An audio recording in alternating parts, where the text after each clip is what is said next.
This is one of the most embarrassing performances we have seen from Manchester City, and not just from this season, but from the entire Pep Guardiola era. And now it seems like every team knows how to make Manchester City humble.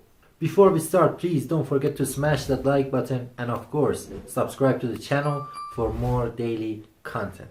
Last night we witnessed one of the most beautiful games between Real Madrid and Manchester City in their recent years, and none of these teams are actually on great form, and they've lost some matches to their big rivals. Real Madrid has a lot of defensive problems due to multiple injuries, and they're playing the likes of Tchouaméni in defense, Valverde in right back, and because of that they've lost two El Clasicos this season and a big game against Liverpool a few games back.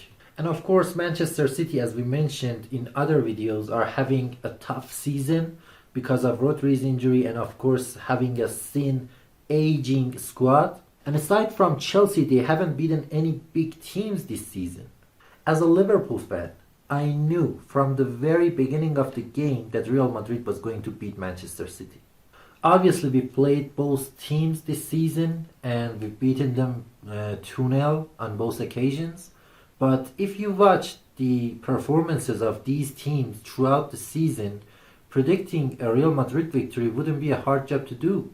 Even when Haaland scored the first goal and did his celebration, I was telling myself, how many more times does Haaland have to be humble? Because it was obvious that Real Madrid would get back into this game.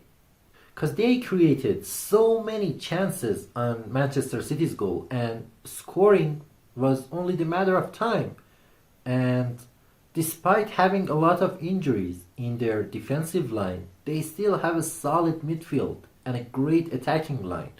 I mean, Vinicius Jr., Mbappe, Rodrigo, Jude Bellingham, Camavinga, and of course Brahim Diaz, they were all great in this game.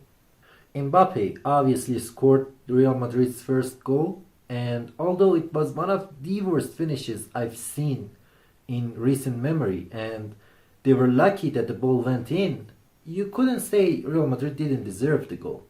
And after that, Manchester City was awarded a ridiculous penalty, which I cannot understand how it wasn't overturned by VAR, because it was clear to me that the foul happened outside the box.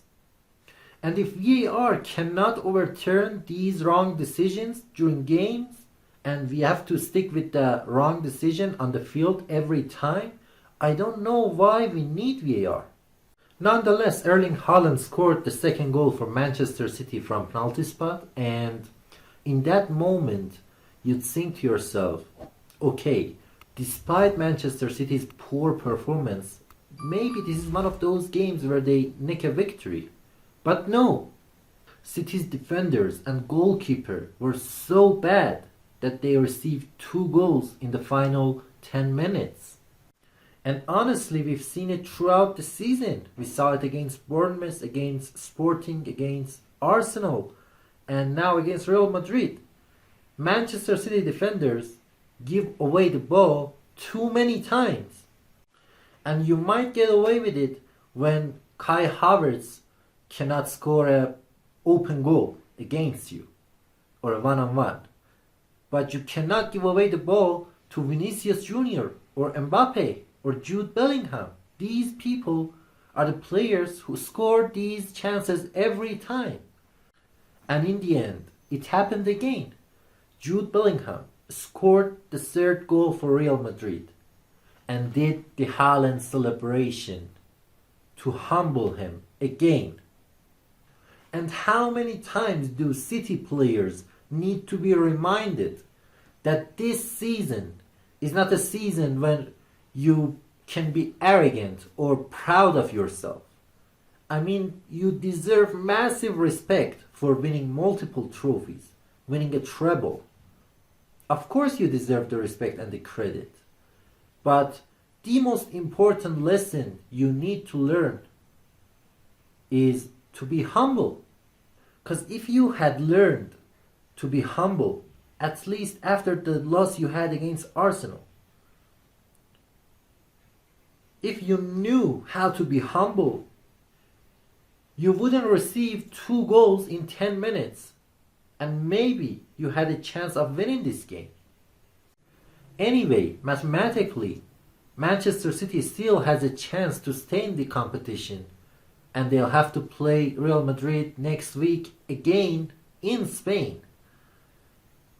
However, as someone who's watched both teams' performances throughout the season, I can tell you, we have to consider Manchester City's campaign in the Champions League over. But tell me what you think about this game, the season that Manchester City is having, how bad they could be. Tell me what you think about the next game, and if you give Manchester City a chance to win that and maybe stay in the competition, which is unlikely. And who do you think will be champions in this year's UCL? Tell me what you think about that, because Real Madrid's still in it and they are the kings of Europe. And as a Liverpool fan who has a lot of hope to at least get in the finals, I'm afraid of them. I'm afraid of Vinicius Jr. and Mbappe and Rodrigo, anyone who plays for Real Madrid, because of their personality and how they know how to win this competition. Thank you guys for watching this video. Please don't forget to smash the like button and subscribe to the channel, of course, for more daily content around football, especially what's happening around Premier League teams. Have a good one.